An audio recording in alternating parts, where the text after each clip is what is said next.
الحمد لله رب العالمين والعاقبة للمتقين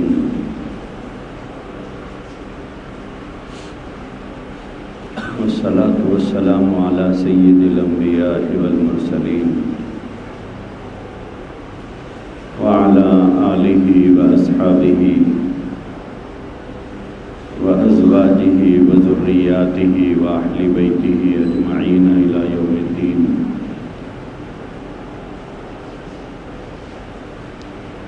أما بعد فقد قال الله تبارك وتعالى في القرآن المجيد والفرقان الحميد: فأعوذ بالله من الشيطان الرجيم بسم الله الرحمن الرحيم. محمد رسول الله والذين معه أشداء على الكفار رحماء بينهم تراهم ركعا سجدا يبتغون فضلا من الله ورضوانا سيماهم في وجوههم من أثر السجود ذلك مثلهم في التوراة ومثلهم في الإنجيل كزرع أخرج شطأه فآزره فاستغلظ فاستوى على سوقه يعجب الزراء ليغيظ بهم الكفار.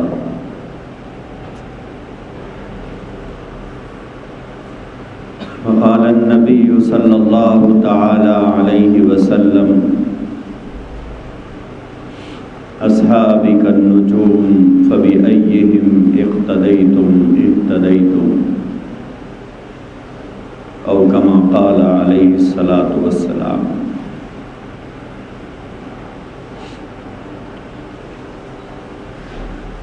بزرگان محترم،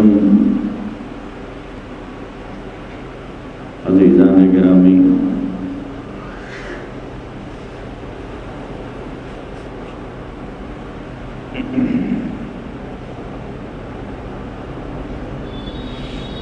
رسول اللہ صلی اللہ تعالیٰ علیہ وآلہ وسلم نے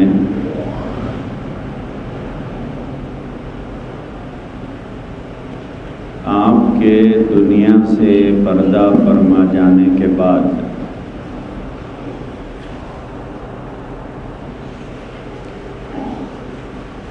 دنیا میں جو حالات پیش آئیں گے اس کے متعلق اللہ کے نبی علیہ الصلاۃ والسلام نے کچھ پیشن گوئیاں فرمائی ہیں،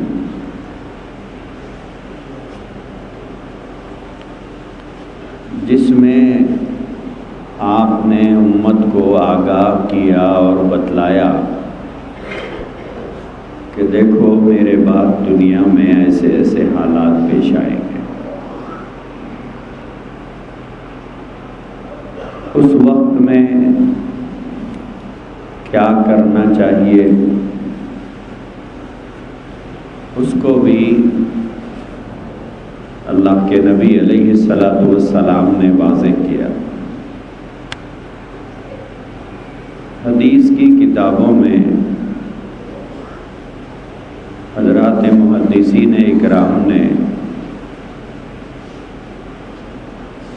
کتاب الفتن کے نام سے ایک باب قائم کر کے اس کے اندر اللہ کے نبی کے ان ارشادات عالیہ کو جمع فرمایا جس میں اللہ کے نبی نے فتنوں سے متعلق آگاہ کیا تھا کہ کیسے کیسے فتنے آپ کے بعد اس دنیا میں پیدا ہوں گے، دین کے نام پر کیا کیا چیزیں کی جائیں گی، دنیا کے لیے امت کیسے کیسے فتنوں میں مبتلا ہوگی. ان تمام چیزوں کو کتاب الفتن کے نام سے ایک باب قائم کر کے حضرات محدثین نے اس کو جمع فرمایا ہے۔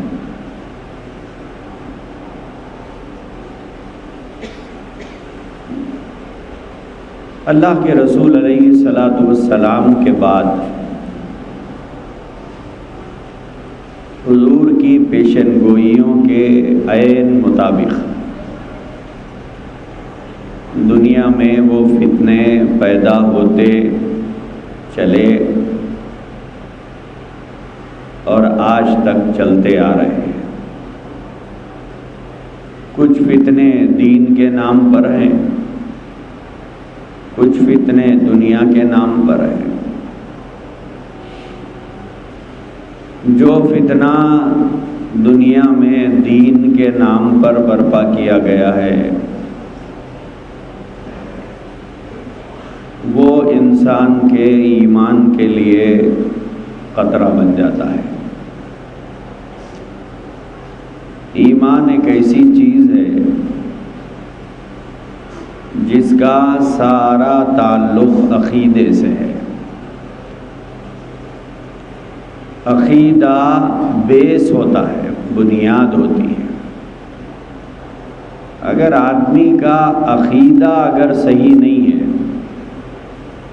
تو اس کا عمل کسی کام کا نہیں ہے، اور عقیدہ جب تک صحیح نہیں ہوتا اس وقت تک اعمال کو قبولیت نہیں ملتی۔ اصل چیز ہے انسان میں عقیدے کا بگاڑ نہ ہونا۔ اگر عقیدہ بگڑا ہوا ہے تو پھر اب وہ جو بھی عمل اس کی جانب سے کیا جائے گا اس کے غلط عقیدے کی وجہ سے وہ مردود ہو جائے گا۔ کہتے ہیں نا خشت اول چو نہد معمار کچ تا سریا می رود دیوار کچ، کہ اگر کسی عمارت کی بنیاد ٹیڑھی ہو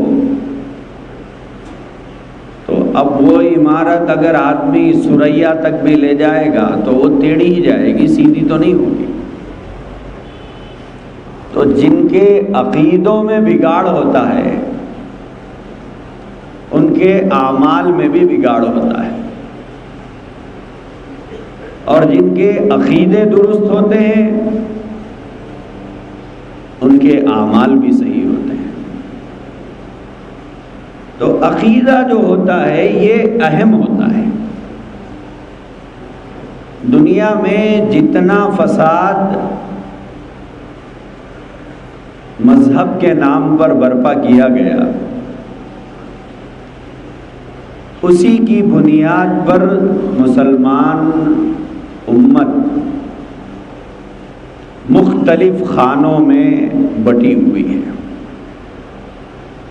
آپ اپنے محلے پہ نظر ڈال لیں، یہاں گروہ بندیاں نظر آئیں گی۔ شہر میں نظر ڈالیں تو ہر آدمی اپنے آپ کو کہتا تو مسلمان ہے لیکن ایک دوسرے کا مخالف ہے، اور ایک دوسرے کی مخالفت کی بنیاد نہ زر ہے، نہ زمین ہے، نہ جائیداد ہے، نہ پیسہ ہے، نہ آپسی کوئی جھگڑا ہے، نہ خاندانی وراثت کا کوئی مسئلہ ہے۔ اختلاف کی بنیاد عقیدہ ہے کہ ایک آدمی اپنے کو صحیح سمجھتا ہے، دوسرے کو غلط کہتا ہے، دوسرا تیسرے کو غلط کہتا ہے۔ اب غلط کہتے کہتے مسئلہ یہاں تک آ گیا کہ ایک دوسرے پر کفر کا الزام بھی لگایا جاتا ہے۔ اللہ کے نبی علیہ الصلاۃ والسلام نے اپنی حیات طیبہ میں یہ بات ارشاد فرمائی تھی کہ بنی اسرائیل 72 فرقوں میں بٹی تھی، ان میں 72 فرقے تھے۔ اللہ کے نبی نے ارشاد فرمایا کہ میری امت 73 فرقوں میں بٹے گی۔ وہ تو 72 میں بٹے تھے. حضور نے فرمایا میری امت 73 فرقوں میں بٹے گی. تو آج امت بٹی ہوئی ہمیں نظر آتی ہے، اور ہر آدمی اس بات کا دعوے دار ہے کہ ہم صحیح ہیں، اور ہر آدمی اپنے صحیح ہونے پر اتنا مطمئن ہے کہ وہ بلا مبالغہ دوسرے پر کفر کا الزام لگا دیتا ہے کہ یہ کافر ہے.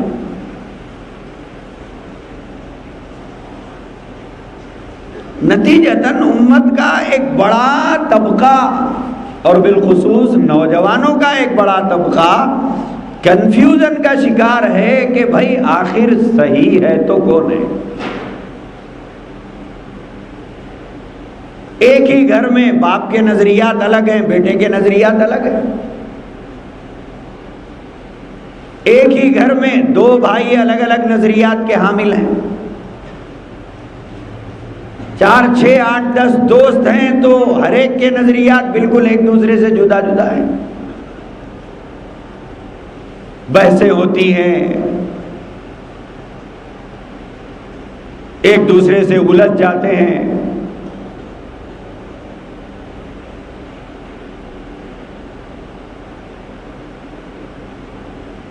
سمجھ نہیں پا رہے ہیں کہ آخر صحیح کون ہے. کئی لوگ یہ سوال کرتے ہیں، اور ان کا سوال کرنا بھی حق بجانب ہے کہ مول صاحب آپ کے پاس آئے، آپ بولتے ہم صحیح ہیں، ان کے پاس جائیں وہ بولتے وہ صحیح ہیں، فلاں کے پاس جائیں وہ بولتے وہ صحیح نہیں ہے. کہ ہر آدمی یہ کہتا ہے کہ ہم صحیح ہیں، دوسرے غلط ہیں. اب سوال یہ ہوتا ہے کہ آخر صحیح ہے تو کون ہے، غلط ہے تو کون غلط ہے.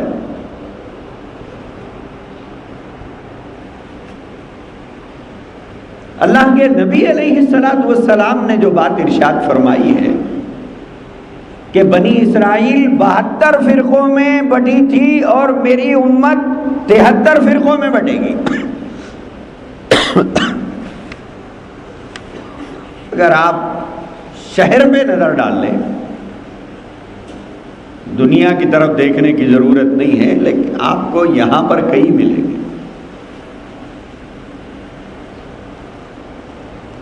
کوئی کھوجوں کے نام سے اپنے آپ کو مسلمان کہہ رہا ہے، کوئی بوہرا اپنے آپ کو مسلمان کہہ رہا ہے، کوئی مہدی اپنے آپ کو مسلمان کہہ رہا ہے، کوئی شیعہ اپنے آپ کو مسلمان کہہ رہا ہے،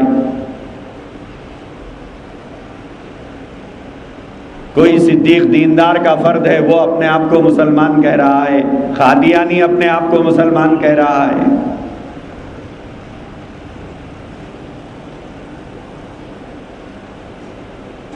اہل قرآن کا ایک طبقہ ہے وہ اپنے آپ کو مسلمان کہتا ہے. جماعت المسلمین کا ایک طبقہ ہے وہ اپنے آپ کو مسلمان کہتا ہے. اور آپ ان میں سے ہر فرد سے پوچھیں تو وہ اپنی پارٹی یا اپنے گروہ ہی کو مسلمان سمجھتا ہے، دوسرے کو مسلمان نہیں سمجھتا. نتیجتاً ان کی عبادت گاہیں الگ ہو گئی، ان کے مسجدیں الگ ہو گئی، ان کی کتابیں الگ ہو گئی، اور ایک طبقہ دوسرے طبقے سے بالکل کٹا ہوا ہے. جیسے شیعہ سنی سے بالکل الگ کٹا ہوا ہے. مہدی اور شیعہ ان دونوں میں کوئی تعلقات نہیں ہے. مہدی اور سنی میں کوئی تعلقات نہیں ہے. بوہرے اور خوجوں میں کوئی تعلقات نہیں ہے.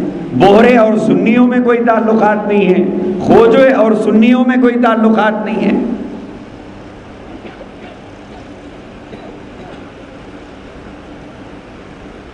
بٹی ہوئی ہے امت، اور ہر فرد اپنے آپ کو مسلمان کہہ رہا ہے، اور ہر فرد اپنے آپ کو حق پر ہونے کا دعوے دار بھی ہے کہ بھائی ہم حق پر ہیں.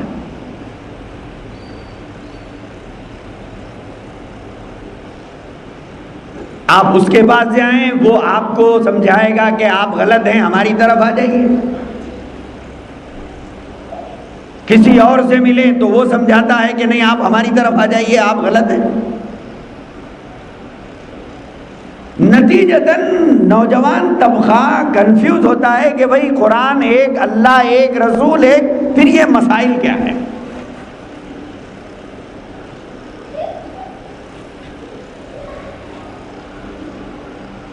میرے عزیز بھائیوں،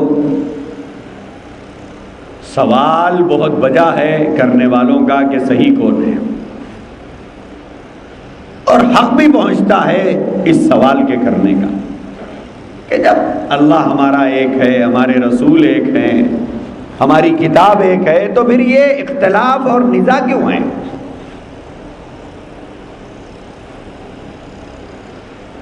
پہلی بات یاد رکھنے کی یہ ہے کہ یہ امت بٹنا ہی ہے، کیونکہ یہ اللہ کے نبی کی پیشن گوئی ہے۔ کہ اللہ کے نبی نے یہ فرمایا کہ بنی اسرائیل 72 فرقوں میں بٹی تھی، میری امت 73 فرقوں میں بٹے گی۔ اور اللہ کے نبی نے یہ ارشاد فرمایا کہ 72 میں اس کے 73 میں سے 72 جہنم میں جائیں گے۔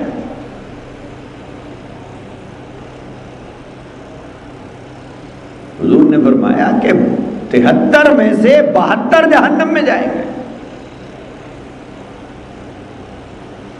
صرف ایک طبقہ جنت میں جائے گا۔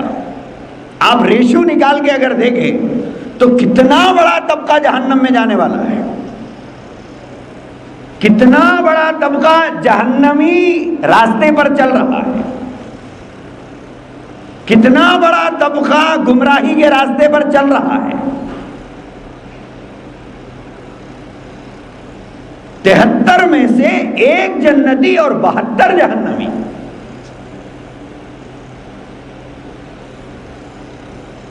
تو اب سوال یہ پیدا ہوتا ہے کہ یہ 73 میں 72 تو جہنم میں جائیں گے، وہ جنت میں جانے والا ایک طبقہ کون سا ہے؟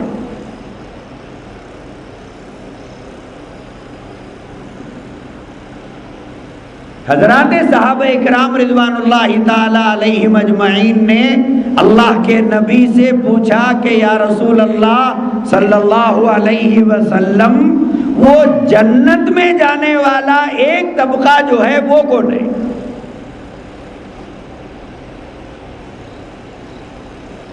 وہ کون سا طبقہ ہے؟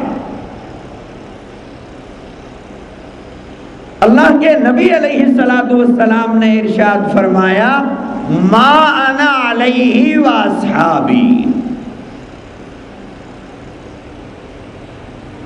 مختصر سے 2 جملوں میں اللہ کے نبی نے اس کا جواب دے دیا۔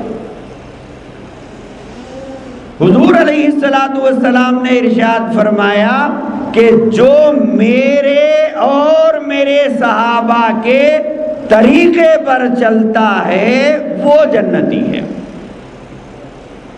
ما انا علیہ واصحابی، میں اور میرے صحابہ جس راستے پر چل رہے ہوں، جو اس راستے پر چلے گا وہ جنتی ہے، اور جو اس راستے سے ہٹ کر چلے گا تو وہ شخص چاہے کتنا بڑا دیندار دنیا میں کہلاتا ہو، اگر وہ رسول اللہ کے طریقے سے ہٹ کر، نبی کے راستے سے ہٹ کر، نبی کے صحابہ کے راستے سے ہٹ کر اگر چل رہا ہے تو اس کے گمراہ ہونے میں کوئی شک نہیں ہے۔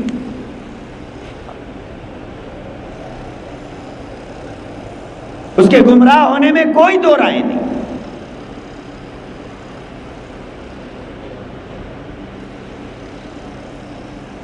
تو یہ بات طے ہے کہ 73 فرقوں میں یہ امت بٹے گی،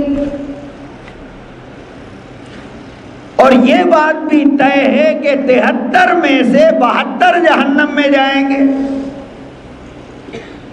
اور یہ بات بھی طے ہے کہ صرف ایک طبقہ جہاں جنت میں جائے گا، اور وہ طبقہ وہ ہوگا جو اللہ کے رسول اور صحابہ کے طریقے پر ہوگا۔ اور قرآن کریم میں بھی اللہ تبارک و تعالیٰ نے یہ بات ارشاد فرمائی وَمَن يُشَاقِقِ الرَّسُولَ مِن بَعْدِ مَا تَبَيَّنَ لَهُ الْهُدَى،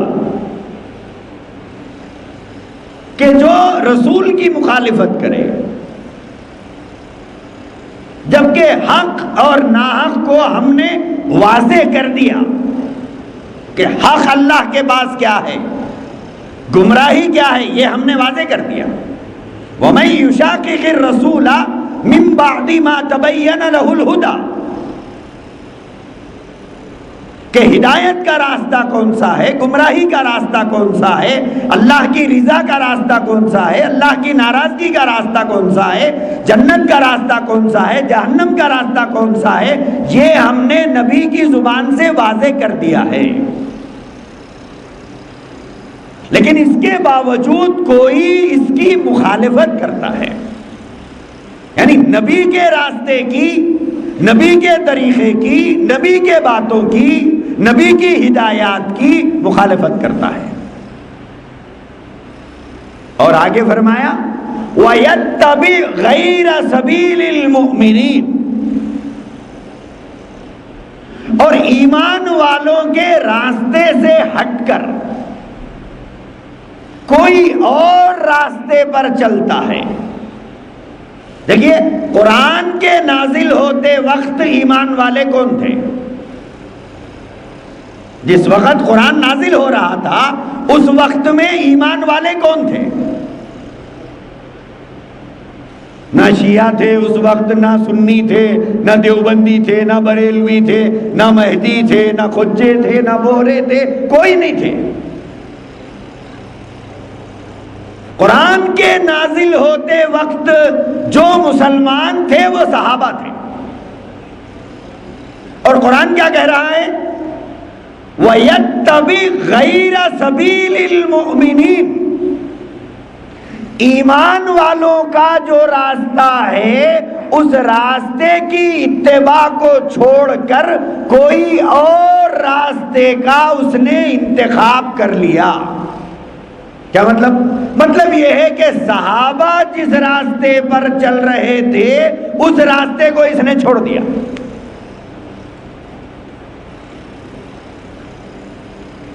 ایمان والوں کا راستہ چھوڑ کر اس نے کوئی دوسرا راستہ اپنا لیا. اللہ نے کیا فرمایا؟ فرمایا کہ جو نبی کی مخالفت کرے اور ایمان والوں کا راستہ چھوڑ دے، اور قرآن کے نزول کے وقت ایمان والے صرف حضرات صحابہ تھے.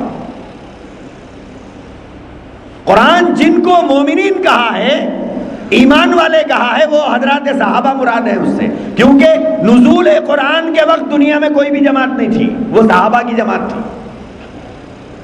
اور اللہ یہ کہہ رہا ہے جو رسول کی مخالفت کرے اور ایمان والوں کا راستہ چھوڑ دے اور دوسرے راستے کو کا انتخاب کر لے، کیا ہوگا؟ اللہ نے فرمایا نُوَلِّهِ مَا تَوَلَّا وَنُصْلِهِ جَهَنَّمَ. جو صحابہ کے راستے کو چھوڑ کر کسی اور راستے کو ہدایت سمجھتا ہے، اللہ نے فرمایا لات مار کے جہنم میں ڈال دوں گا.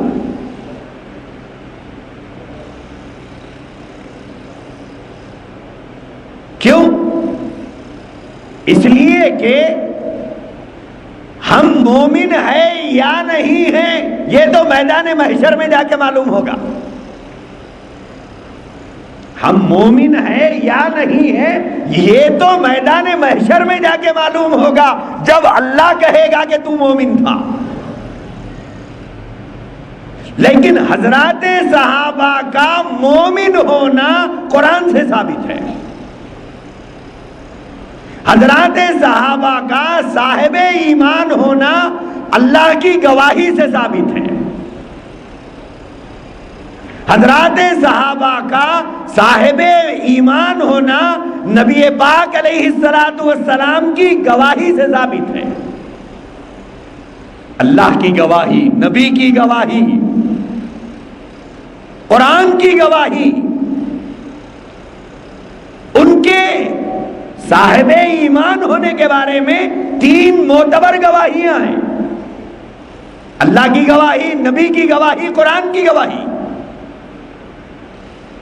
اور پھر نہ صرف اللہ نے ان کے صاحب ایمان ہونے کی گواہی دی ہے، بلکہ اللہ حضرات صحابہ کی تعریف پر اتر آیا ہے.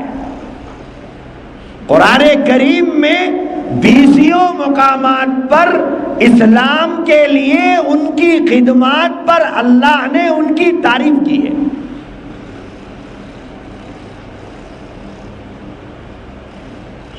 جگہ جگہ پر قرآن میں کہیں اللہ نے کہا اولئک ھم الراشدون. اللہ نے کہا یہ پورے کے پورے صحابہ یہ ہدایت یافتہ ہیں.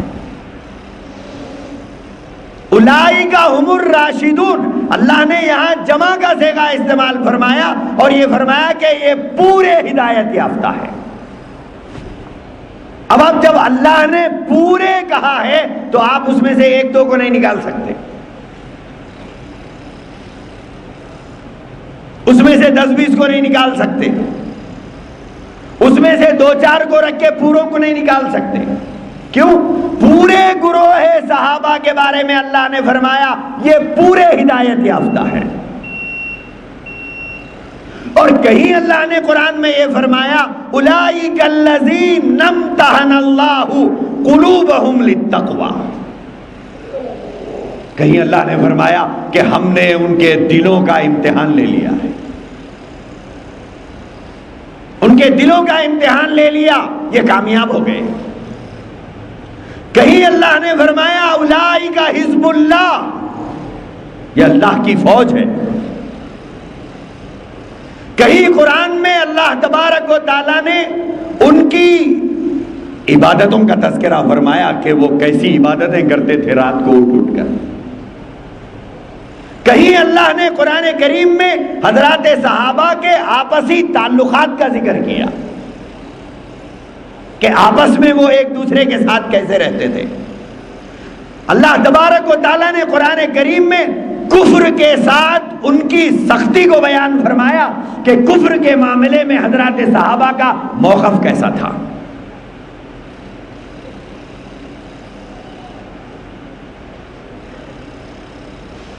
کہیں اللہ تبارک و تعالیٰ نے قرآن کریم میں حضرات صحابہ کے جان کی بازیاں لگانے کے ارادوں کا تذکرہ فرمایا کہ اللہ کے لیے وہ جان کی بازیاں لگانے سے بھی پیچھے نہیں ہٹتے تھے، اس کا تذکرہ فرمایا.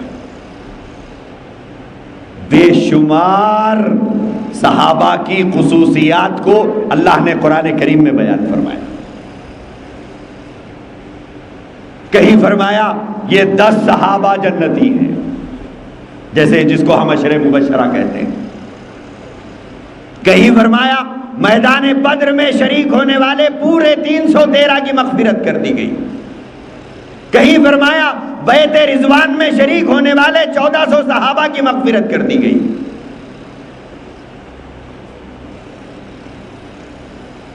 کہیں قرآن کریم میں علل اعلان فرما دیا رضی اللہ عنہم ورضوا عنہ، یہ پوروں کے پوروں سے میں راضی ہوں اور وہ مجھ سے راضی ہیں، میں ان سے راضی ہوں وہ مجھ سے راضی ہیں.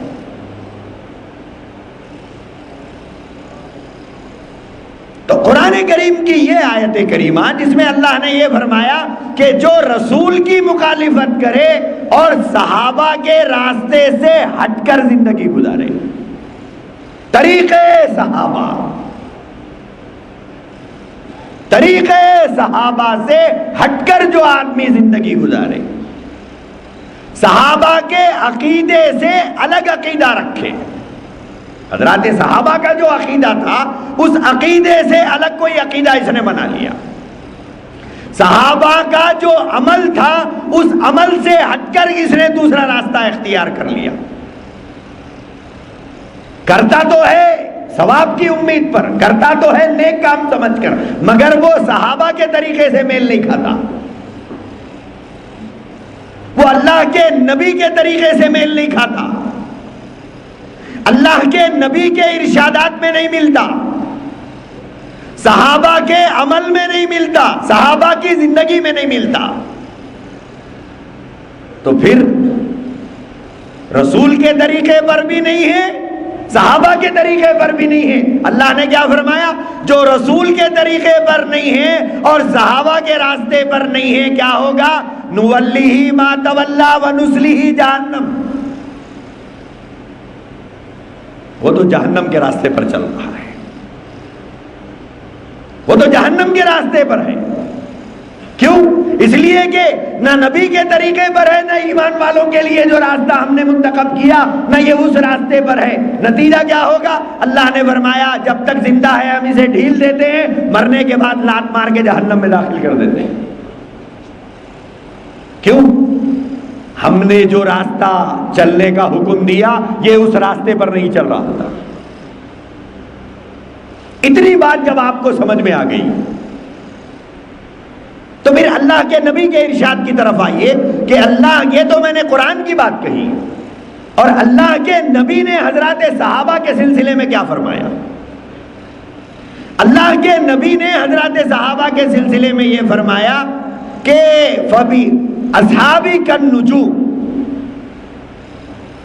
میرے صحابہ ستاروں کے مانند ہیں۔ فبأیہم اقتدیتم اہتدیتم، ان میں سے جس کو چاہے تم قائد بنا لو، اپنا رہبر بنا لو، رہنما بنا لو۔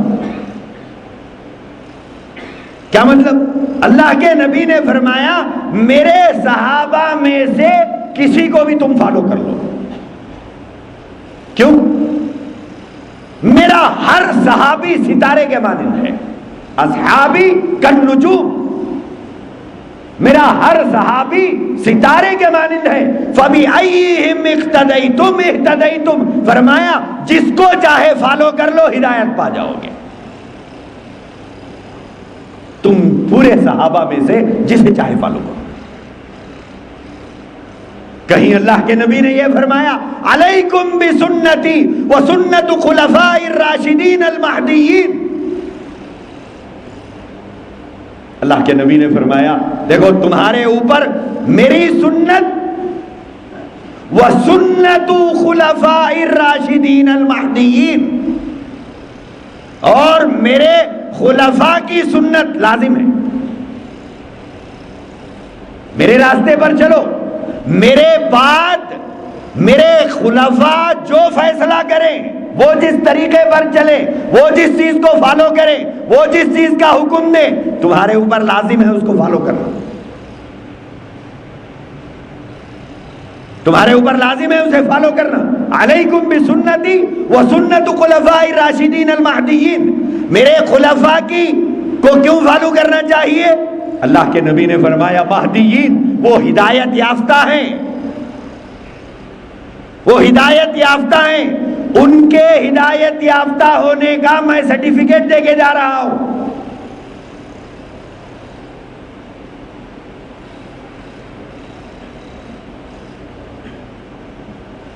اب یہاں رک کر ایک بات سمجھیے، وہ جو بات میں نے پہلے سمجھائی کہ اللہ کے نبی نے یہ فرمایا کہ بنی اسرائیل 72 فرقوں میں بٹی تھی، میری امت 73 فرقوں میں بٹے گی، 73 میں سے 72 جہنم میں جائیں گے، ایک جنت میں جائے گا۔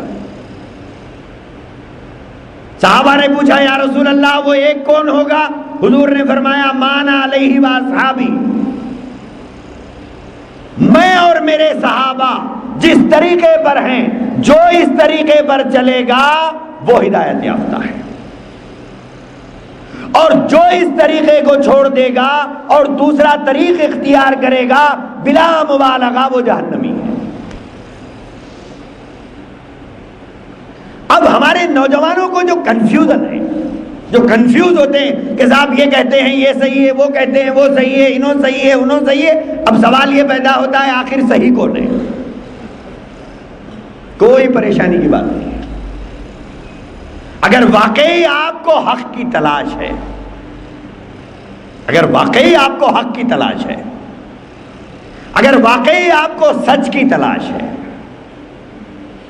تو آپ جس عقیدے پر قائم ہیں، یا جو شخص آپ سے الجھتا بحث کرتا ہے کہ ہم صحیح ہے تم غلط ہے، ہم حق پر ہے تم ضلالت پر ہے، ہم ہدایت پر ہے تم گمراہی پر ہے،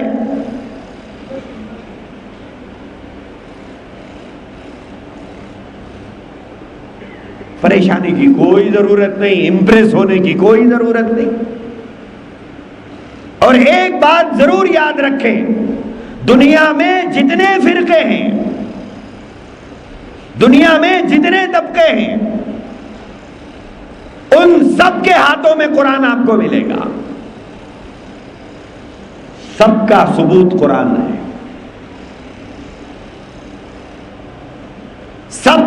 سب کا ثبوت حدیث ہے۔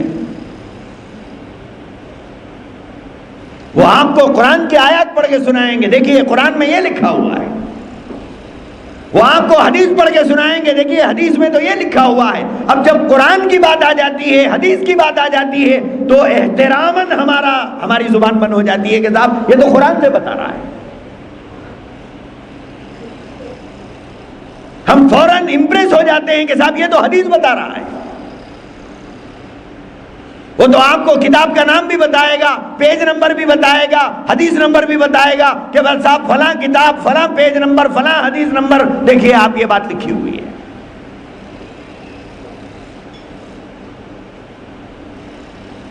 دنیا میں جتنے فرقے جنم لیے ہیں وہ دین کے نام پر جنم لیے ہیں،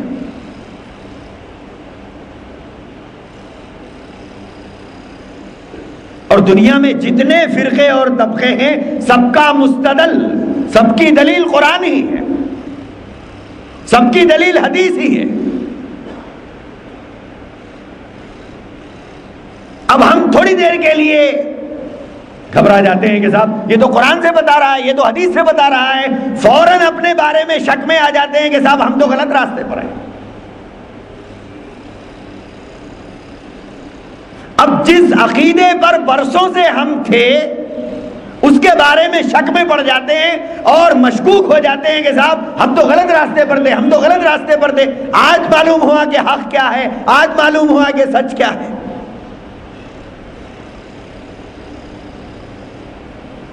اور افسوس تو اس بات کا ہے کہ اپنے سابقہ موقف کے بارے میں تحقیق کرنا بھی ہم گوارا نہیں کرتے کہ اب تک ہم جس طریقے پر تھے آیا وہ صحیح تھا یا نہیں تھا، اس بارے میں میں تحقیق کروں گا نہیں، فوراً اپنے بارے میں ہم بدگمان ہو جاتے ہیں، فوراً اپنے بارے میں ہم شک میں پڑ جاتے ہیں۔ بولے میں تو حدیث سنا، آج تو میں نے قرآن سنا ہے، وہ صاحب تو قرآن سے بتا رہے ہیں، وہ صاحب تو حدیث سے بتا رہے ہیں۔ اسی لیے میں نے آپ کو بتایا، یہ بات یاد رکھیے کہ دنیا میں جتنے باطل فرقے ہیں ان سب کے ہاتھوں میں قرآن ہی رہے گا، ان سب کے ہاتھوں میں حدیث ہی رہے گی۔ اللہ تبارک و تعالیٰ نے قرآن کریم میں یہ بات ارشاد فرمائی، یضل بہ کثیرا ویہدی بہ کثیرا وما یضل بہ الا الفاسقین۔ اللہ نے فرمایا بہت سے لوگ اسی قرآن کو بنیاد بنا کر گمراہی پھیلائیں گے، اسی قرآن سے گمراہ ہو جائیں گے، اور بہت سے لوگ اسی قرآن سے ہدایت پائیں گے۔ لیکن اللہ نے فرمایا گمراہ وہ لوگ ہوں گے جو فساق اور فجار ہوں گے، فاسقین ہوں گے۔ تو اب یہاں پر رک کر یہ بات سمجھنا ہے کہ جتنے طبقے فرقے اس وقت آپ کو نظر آ رہے ہیں جو ایک دوسرے پر کفر کے الزامات لگاتے ہیں، ایک دوسرے کو حق اور ناحق ہونے کی بات کرتے ہیں، ان کے حق ہونے یا ناحق ہونے کو پہچاننے کا طریق کیا ہے؟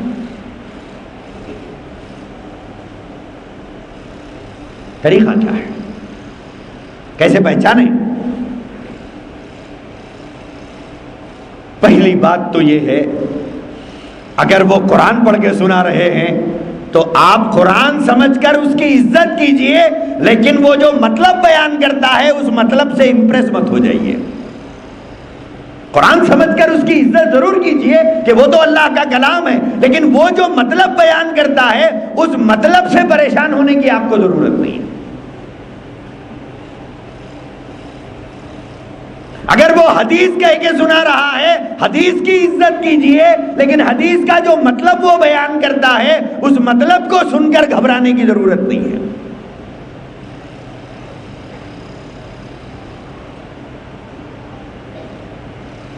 کیا کرنا چاہیے؟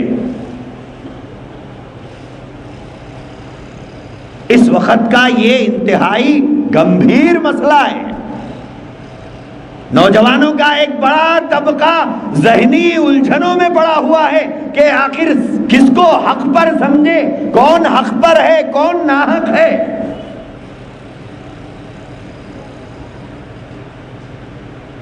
میرے عزیز بھائیوں، میں بات شروع کیا تھا عقیدے کی کہ عقیدہ بیس ہے پورے دین کا۔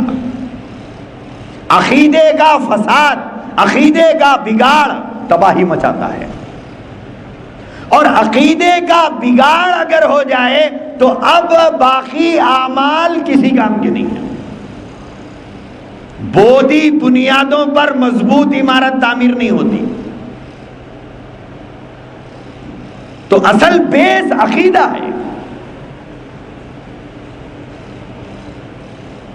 اللہ کے نبی نے یہ فرمایا کہ بنی اسرائیل 72 فرقوں میں بٹی، میری امت 73 فرقوں میں، اور حضور نے فرمایا میری امت کے 72 فرقے جہنم میں جائیں گے، ایک جنت میں جائے گا۔ صحابہ نے پوچھا یا رسول اللہ وہ ایک کون ہے؟ حضور نے فرمایا جس طریقے پر میں اور میرے صحابہ ہیں وہ جنتی ہیں، باقی سب جہنمی ہیں۔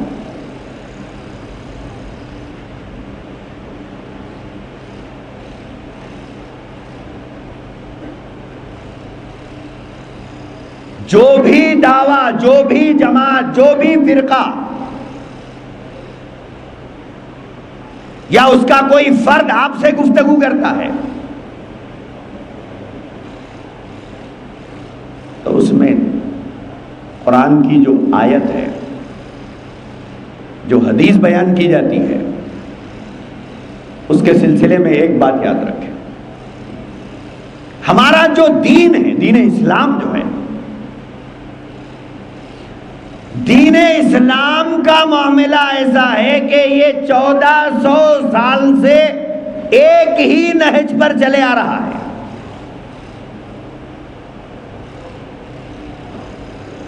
قرآن 1400 سال سے وہی ہے، حدیث 1400 سال سے وہی ہے۔ قرآن کریم کی آیتیں جو نازل ہوئی تھی، ان آیات کا جو مطلب اللہ کے نبی نے حضرات صحابہ کو بیان کیا تھا،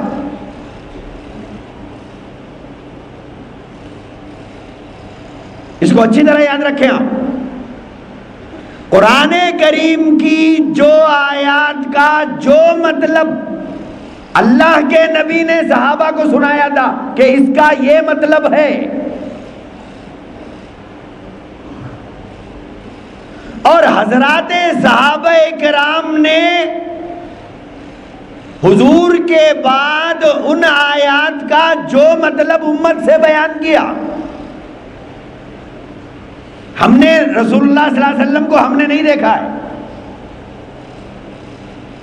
حضور کے اور امت کے درمیان میں صحابہ ہیں، حضور کے اور امت کے درمیان میں صحابہ ہیں۔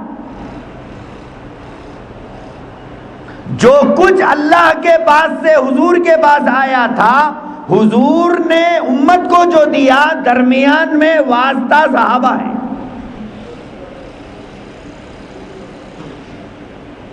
حضور نے جو کچھ فرمایا اس کو صحابہ نے سنا ہے۔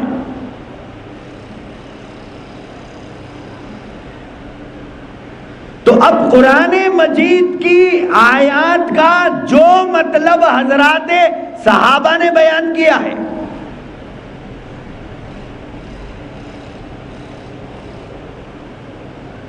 اور جن لوگوں نے حضرات صحابہ سے قرآن مجید کی ان آیات کا مطلب سن کر اپنے بعد والوں کو بیان کیا ہے،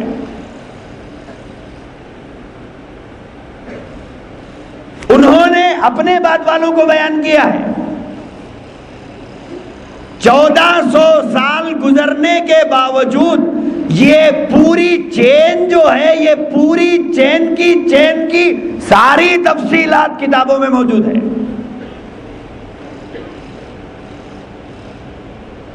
ساری تفصیلات کتابوں میں موجود ہے۔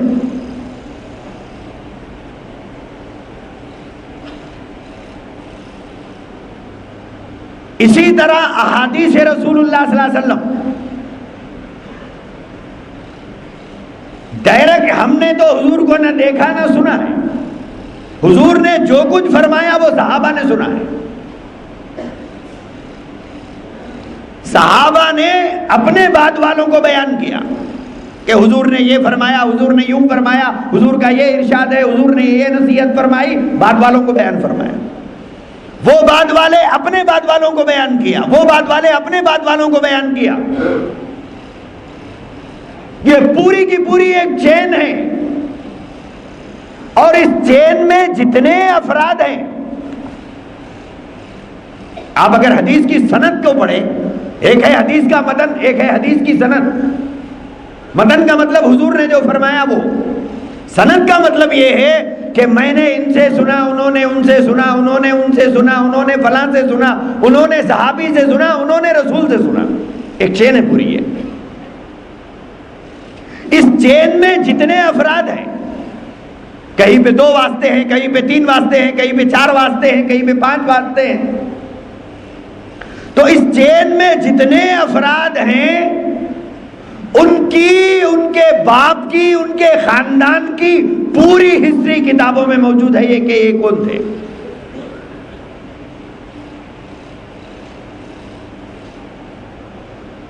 فن اسماء الرجال باضابطہ ایک فن ہے وہ۔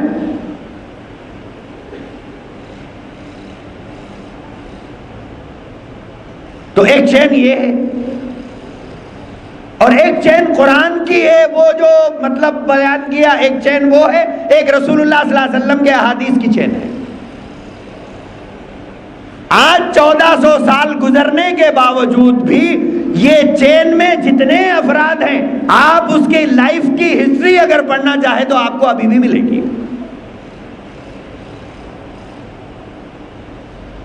کہ صحابی سے جنہوں نے حدیث سنا ہے ان کا نام کیا تھا، وہ کس علاقے میں رہتے تھے، وہ کیا کام کرتے تھے، ان موت کے وقت تک ان کے حافظے کا کیا حال تھا، دیانت کیسی تھی، امانت کیسی تھی، صداقت کیسی تھی، ان کے باپ کا کیا نام تھا، پوری تفصیلات آپ کو 1400 سال گزرنے کے باوجود آج بھی ملے گی۔ آج ہم اپنے دادا کے بارے میں زیادہ نہیں جانتے۔ اب ایک بڑی اکثریت ہے کہ ہم میں سے پردادا کا نام تک نہیں جانتی۔ دادا کے بعد پردادا کا نام جاننے والے ہمارے اندر 10% ملیں گے، 90% کو پردادا کا نام بھی یاد نہیں ہے۔ لیکن حدیث کے جو روات ہیں، ان سب کو محدثین نے جمع فرمایا۔ تھوڑا دماغ کو حاضر رکھ کر اس بات کو ایک مرتبہ سمجھ جائیے۔ تو میں بیان کر رہا تھا کہ قرآن کی آیات کا مطلب بیان کرنے والوں کی ایک چین ہے پوری، رسول اللہ صلی اللہ علیہ وسلم کی احادیث کو بیان کرنے والوں کی پوری ایک چین ہے، اور یہ تمام کی تمام چیزیں کتابوں میں محفوظ ہیں۔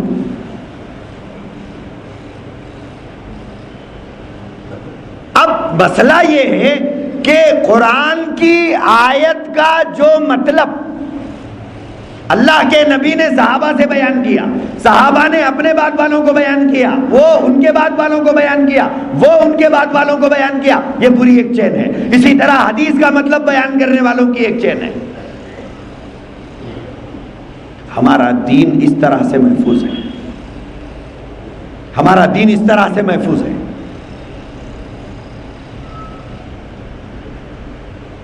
اب دنیا میں کوئی بھی آدمی کسی بھی فرقے سے وہ تعلق رکھتا ہو، وہ قرآن کی آیت آپ کو سنا کر جو بھی مطلب بیان کرتا ہو، آپ اس کے شملے سے متاثر ہونے کی ضرورت نہیں، آپ اس کی بڑی بڑی داڑھیوں سے متاثر ہونے کی ضرورت نہیں، آپ اس کی چرب زبانی سے متاثر ہونے کی ضرورت نہیں، آپ اس کے ٹاکنگ پاور سے متاثر ہونے کی ضرورت نہیں، آپ اس کے جبے خبے کو دیکھ کر متاثر ہونے کی ضرورت نہیں، آپ اس کے آگے پیچھے پیر پڑتے ہوئے بھاگنے والے مریدین کو دیکھ کر پریشان ہونے کی ضرورت نہیں، اتنے بڑے پیر ہیں، اتنے بڑے حضرت ہیں، اتنے بڑے مرشد ہیں، ضرورت نہیں۔ ہمیں ضرورت اس بات کی ہے کہ یہ جو بیان کر رہا ہے، قرآن کی آیت کا جو مطلب یہ بیان کر رہا ہے، حدیث کا جو مطلب یہ بیان کر رہا ہے، رسول اللہ کے زمانے سے جو چین چلی آ رہی ہے، وہ چین یہ مطلب بیان کرتی ہے یا نہیں، یہ دیکھنا ہے، صرف دیکھنا صرف یہ ہے۔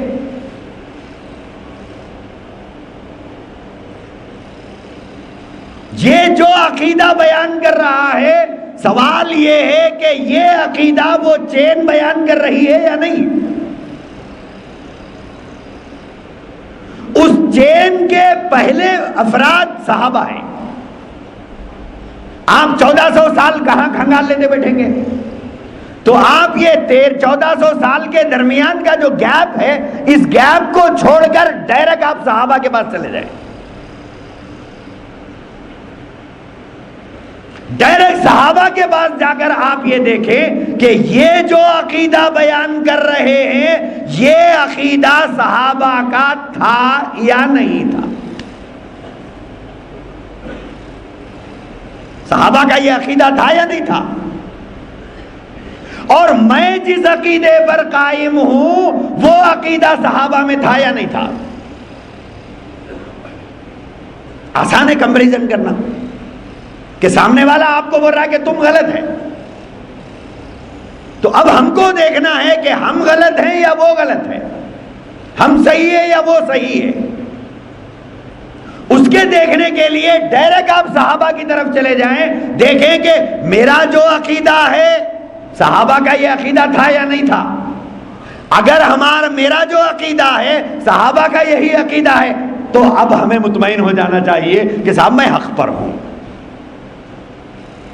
کیوں؟ سب سے پہلے قرآن کو سننے والے یہی لوگ، قرآن انہی کے زمانے میں نازل ہوا، قرآن کا مطلب اللہ کے نبی نے انہی سے بیان کیا، صحابہ اللہ کے نبی کو دیکھنے والے صحابہ ہیں، اللہ کے نبی کے ارشادات کو ڈائریکٹ سننے والے اپنے کانوں سے صحابہ ہیں، اور صحابہ کا عمل اللہ کے نبی نے اپنے مقدس مبارک آنکھوں سے دیکھا ہے۔ تو یہ 1300 سال کے بیچ کے گیپ کو چھوڑ کر آپ ڈائریکٹ صحابہ کے پاس چلے جائیں اور وہاں پر جا کر ٹیلی کر کے دیکھیں اس کا بیان کردہ اور اپنا حال۔ اگر وہ صحابہ سے ملتا ہے، اگر اس کا ملتا ہے تو وہ حق پر ہے، آپ کا ملتا ہے تو آپ حق پر ہیں۔ تو یہ بنیادی بات یاد رکھنے کی ضرورت ہے کہ حق ناحق پہچانے تو کیسے پہچانے؟ اب ہم بولتے صاحب ان کی کتابوں میں یہ لکھا ہوا ہے، ان کی کتابوں میں وہ لکھا ہوا ہے، انہوں تقریر میں یہ بول دیے، انہوں تقریر میں یہ بول دیے، کس کو آخر صحیح سمجھے؟ بات آپ کی بالکل صحیح ہے، آپ کا سوال بالکل بجا ہے، لیکن اودے کو دیکھ کے کب تک اچھلیں گے، پیلے کو دیکھ کے کب تک پھسلیں گے؟ آپ کب تک گاروٹی کا بندر بن کے ناچتے رہیں گے؟ آپ جس عقیدے پر قائم ہیں اس کے بارے میں تحقیق کرنا کیوں نہیں چاہتے کہ میں جس عقیدے پر ہوں میں صحیح ہوں یا نہیں ہوں؟ یہ کب تحقیق کریں گے آپ؟ ورنہ تو موت تک پتہ نہیں اور کتنے فرقے پیدا ہوں گے۔ جب تک آدمی اپنی پوزیشن کے بارے میں نہیں جانتا کہ میری اپنی پوزیشن جو ہے وہ صحیح ہے یا غلط ہے. تو ایک بات عقیدے میں یہ یاد رکھیں کہ جو بھی عقیدہ ہے، سوال یہ ہے کہ یہ عقیدہ صحابہ کا تھا یا نہیں تھا. اسی طرح مختلف جماعتوں اور فرقوں میں مختلف عمل ہیں، عمل مختلف ہے. جیسے شیعہ ہیں ان کا عمل الگ ہے، مہدوی ہیں ان کے اعمال الگ ہیں، بوہرے ہیں ان کا کردار الگ ہے، خجے ہیں وہ الگ ہے.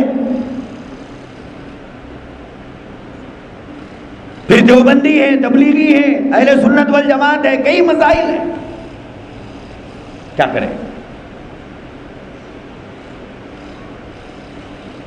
دیکھنا یہ ہے کہ یہ جو عمل کو صحیح کہہ کے چیخ چیخ کے پکار کے حق ہونے کی بات کہہ رہے ہیں، سوال یہ ہے یہ عمل صحابہ کرتے تھے یا نہیں کرتے تھے؟ یہ عمل صحابہ کرتے تھے یا نہیں کرتے تھے؟ اگر صحابہ کرتے تھے گڈ، آپ ضرور کیجئے. اگر وہ عمل صحابہ کی زندگی میں نہیں ہے، وہ عمل مسجد نبوی میں نہیں ہوتا تھا، وہ عمل اللہ کے نبی کے بعد حضرت ابو بکر 2.5 سال تک، حضرت عمر 10 سال تک، حضرت عثمان غنی 12 سال تک مسجد نبوی کی امامت کرتے رہے. اس کے بعد حضرت علی، اس کے بعد حضرت حسن، اس کے بعد حضرت امیر معاویہ رضوان اللہ تعالی علیہ اجمعین، ان کی زندگیوں میں نہیں ہے، یہ عمل نہیں ہوتا تھا. تو اب بڑا شملہ، بڑی داڑھی، بڑا جبہ، اور وہ ترغیب دے رہا ہے کہ یہ عمل کرو. اب جب ہم صحابہ کو دیکھتے ہیں تو وہاں پہ یہ نہیں پایا جاتا، وہاں پہ یہ نہیں پایا جاتا. کیا کریں؟ ان کی سنیں ان کی سنیں. ایک بات یاد رکھیے، اسلام جماعتوں میں نہیں ہے، جماعتیں اسلام میں ہیں.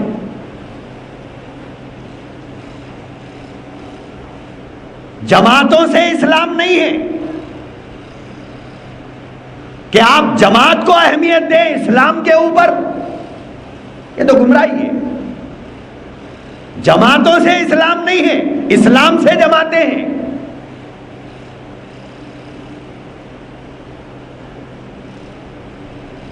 تو اگر صحابہ کی زندگی میں وہ عمل تھا تو ہمیں کرنا ہے.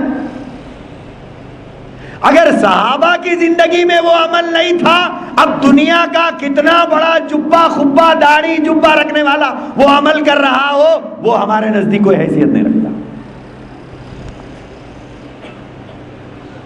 چاہے وہ غلط عمل کروڑوں لوگ کر رہے ہوں، اس سے ہمیں کوئی لینا دینا نہیں. نہیں صاحب کروڑوں لوگ کرنے دیجئے. اگر 1000 گدھے ایک طرف ہو جائیں اور وہ ایک کام کرنا چاہیں اور ایک انسان دوسرا کام کرنا چاہے تو آپ کیا بولیں گے؟ ارے صاحب 1000 گدھے ایک طرف ہے، ایک آدمی ایک طرف ہے، آپ 1000 گدھوں کی چھوڑ کے آدمی کی سن لے رہی ہے، بولیں گے؟ بولے آپ 1000 گدھوں کی بات نہیں مان رہے اور آپ ایک آدمی کی بات کو اہمیت دے دے رہے، یہ بولیں گے؟ حق حق ہے، باطل باطل ہے، ہدایت ہدایت ہے، گمراہی گمراہی ہے. اگر 1 کروڑ آدمی بھی غلط راستے پر چل رہے ہیں تو وہ گمراہی ہے. اگر 1 کروڑ آدمی کوئی غلط کام کر رہے ہوں تو افراد کی کثرت کی وجہ سے، تعداد زیادہ ہونے کی وجہ سے کوئی غلط کام صحیح نہیں ہو جاتا. لاکھوں افراد اگر کسی غلط عقیدے پر جم جائیں تو ان کی تعداد زیادہ ہونے کی وجہ سے وہ غلط عقیدہ صحیح نہیں ہو جاتا. کہ صاحب اتنے زیادہ لوگ ایک طرف ہیں اور آپ 4 لوگ ہیں ایک طرف ہیں. مکے میں پورا مکہ ایک طرف تھا، اللہ کے نبی اکیلے تھے. میدان بدر میں 313 تھے، سامنے 1000 کی تعداد تھی. افراد کی کثرت کسی غلط کام پر جمع ہو جانے سے کثرت کی وجہ سے وہ غلط صحیح نہیں ہو جاتا. 4 جھوٹے ایک طرف ہے، ایک سچا ایک طرف ہے. آپ بولیں گے کہ صاحب یہ چاروں ہے، جھوٹے ہیں مگر 4 ہے نا، چاروں بولنے کی وجہ سے آپ اس کو صحیح سمجھ لیجئے. ایسا تو نہیں ہوتا. تو آپ بنیادی طور پر ایک بات یاد رکھیں، وہ یہ ہے کہ کوئی بھی مطلب بیان کیا جا رہا ہو آپ ڈائریکٹ اس کو لائیں صحابہ پر. کیوں؟ صحابہ معیار حق ہیں. صحابہ معیار حق ہیں. صحیح اور غلط کا پیمانہ اگر دیکھنا ہو تو معیار صحابہ ہے. صحابہ نے اس حدیث کا کیا مطلب بیان کیا، صحابہ نے قرآن کی اس آیت کا کیا مطلب بیان کیا، صحابہ کا عقیدہ کیا تھا، صحابہ کا عمل کیا تھا، یہ دیکھا جائے گا. اگر صحابہ کرتے تھے ضرور کریں، صحابہ نہیں کرتے تھے تو پھر وہ گمراہی ہے. وہ گمراہی ہے.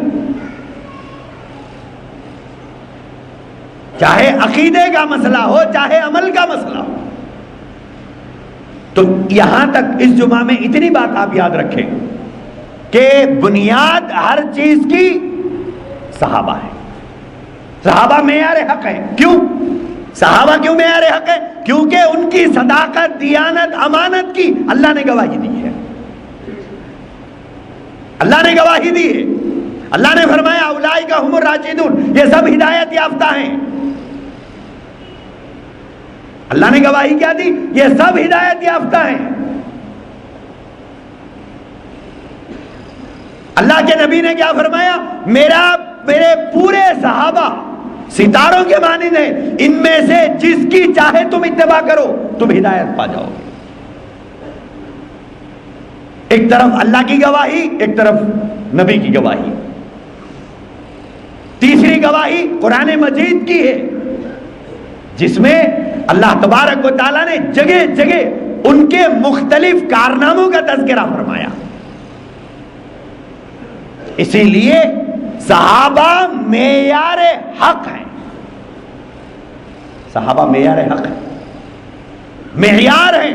صحابہ کو درمیان میں رکھ کر دین سمجھا جائے گا، صحابہ کو ہٹا کر نہیں. صحابہ کو ہٹا کر نہیں. اب صحابہ کو کون کون لوگ ہٹاتے ہیں یہ سمجھنے کی ضرورت ہے. صحابہ کو کون کون لوگ ہٹاتے ہیں؟ کون کون لوگ کہتے ہیں کہ صحابہ ہمارے نزدیک قابل اعتبار نہیں ہے؟ دنیا میں ایسے بھی کئی گمراہ پیدا ہوئے ہیں جو صحابہ کو درمیان سے ہٹاتے ہیں. ان میں سب سے پہلے نمبر پر صحابہ کو درمیان سے ہٹانے والے، صحابہ کی ذات کو مجروح کرنے والے، صحابہ کی ذات پر کیچڑ اٹھانے والے، صحابہ کے دامن کو داغدار کرنے والے، صحابہ کی پاکیزہ زندگی کو گندا کرنے والے، اللہ کی گواہی کو نظر انداز کرنے والے، نبی کی گواہی کو پسے پوچھ ڈال دینے والے، نمبر 1 درجے میں اس میں شیعہ ہے. پہلے نمبر پر شیعہ ہے. اصل میں مجھے انہی کے بارے میں بتلانا تھا، وقت ختم ہو گیا. باقی تفصیلات آئندہ جمعہ بتائی جائیں گی. وآخر دعوانا الحمدللہ رب العالمین.